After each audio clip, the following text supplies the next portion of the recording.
2021 MLB Trade Deadline was very eventful, to say the least. And in today's video, I'm going to look at the 5 biggest mistakes so far of the 2021 Major League Baseball Trade Deadline. And that's what I'm going to do in today's video. But before I get into this video, 92% of you that watch these videos are not subscribed. So go ahead and get your life together and hit that subscribe button, turn notifications, and leave a like on this video. Subscribe, turn notifications, and leave a like. And let's go ahead and get into this video. Now, these are the 5 biggest mistakes. We're going to talk about the 5 big brain moves, the big smart moves of the deadline. We're going to talk about that in a video coming up next week, so make sure you like this video and subscribe. So yeah, let's go ahead and get into this video. We're going to start off. The first 2 are going to be a little more or less impact players. It's not going to be a big deal. But yeah, so at number 5, I have of the San Diego Padres, Daniel Hudson.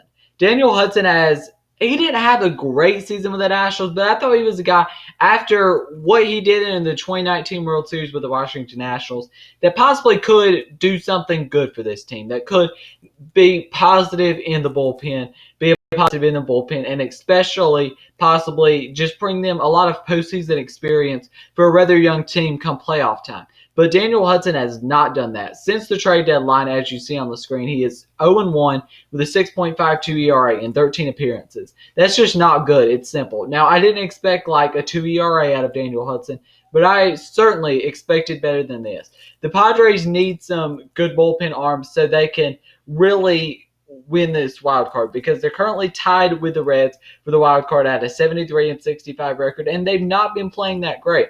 They need something from the bullpen. They need something from their starting pitchers. The Padres need help, and Daniel Hudson could do them really good if he could get back in just playing better. At number 4 is Andrew Heaney of the New York Yankees. He has been terrible since the deadline, and this is another move that's not like a blockbuster trade. Like, it's not a huge move, but I didn't really understand what the thinking with this was. In a little league ballpark like the Yankees have, it makes no sense for them to trade for a guy like Andrew Heaney, who's already was not good this year. And then you trade for him. That makes little to no sense to me. And trading for Andrew Heaney's dumb. Andrew Heaney's now coming out of the bullpen, and he's basically just barely keeping a spot on the team, honestly. He's been terrible this year. And in a big spot like New York, that does not help him any. He was starting to kind of get his groove a little bit with the Angels, but then he got traded, and he's 2-2 with a 7.36 ERA since going to the Yankees. He's been a big reason why this team struggled recently, because Andrew Heaney, I mean, you just can't trust him any. Like, when they went out there, like, if I'm a player, I would have just felt like, we're going to lose today. I mean, it's pretty simple. And Heaney has not been good this year, and trading for him was a big, big mistake. Let's get into the top 3. These are the more moves that are blockbusters that have not worked out so far. At number 3, Adam Frazier of the San Diego Padres. Adam Frazier has been a big disappointment. Now, I was not expecting his Pittsburgh stats, because he was awfully good in Pittsburgh this year. And that's why he got traded for what he did. He got traded for a top 100 prospect in baseball in Marciano. And the Pirates got a good package back for Adam Frazier. And Adam Frazier has not been the same since going to San Diego. And his stats since the trade deadline: 225 batting average, 0 home runs, and 3 RBIs. That is so bad. Now, Adam Frazier at least is a guy that you don't expect a lot of power from, but you at least expect the batting average to be in like the 300s. Because if the batting average with him is not in the 280s, 290s, 300s, then he's a rather unproductive player, just to be honest. Adam Frazier is not a good player without that average. He's not. He's not the same player without that average. And Adam Frazier needs to get it going for this Padres team. He's a big reason as well why they are not playing good baseball. And this team, I did not see the logic in this when the trade deadline happened. I was like, why Adam Frazier? Adam Frazier is a great player, yes. But you've already got second basemen's galore there. You've got Jake Cronenworth. You've got Hassan Kim. You've got C.J. Abrams, who's going to be coming up there. And I mean, I guess it fits a little more now that Fernando Tatis is going to be moving to the outfield. Whether that's going to be permanent or not, we don't know. I think if he gets another shoulder injury, he'll just get the surgery for it. But Adam Frazier has not been productive at all since coming to the San Diego Padres, and they need him to be productive. At number 2, Craig Kimbrel of the Chicago White Sox. Craig Kimbrel has been disastrous since the deadline. And here's my explanation for it.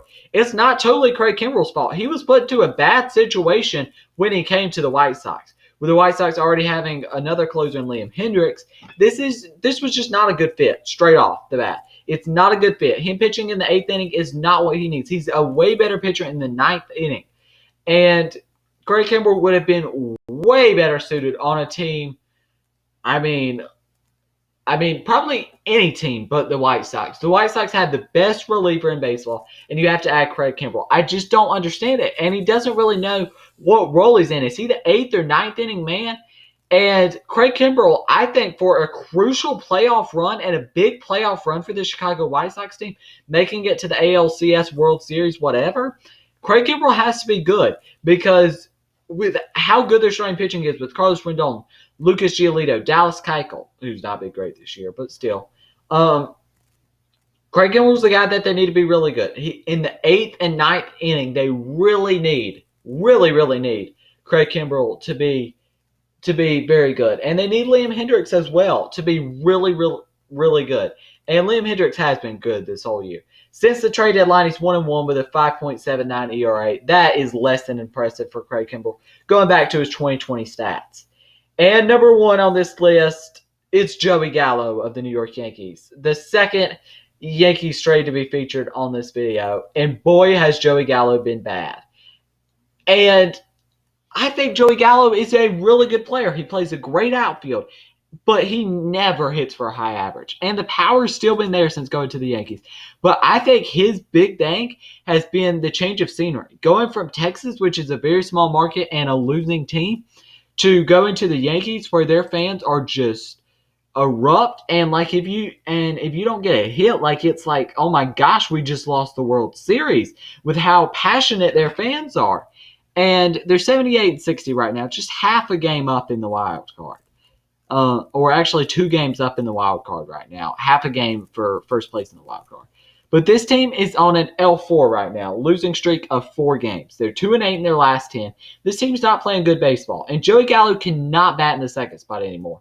I saw a New York Post article that was saying Gleyber Torres doesn't need to be at shortstop anymore. And they're absolutely right. Joey Gallo absolutely might need to just be out of this lineup and a good bench bat. He's a guy who could be a pretty solid bench bat. I thought he would only improve by going to the Yankees with the Little League, it being a Little League field in right field.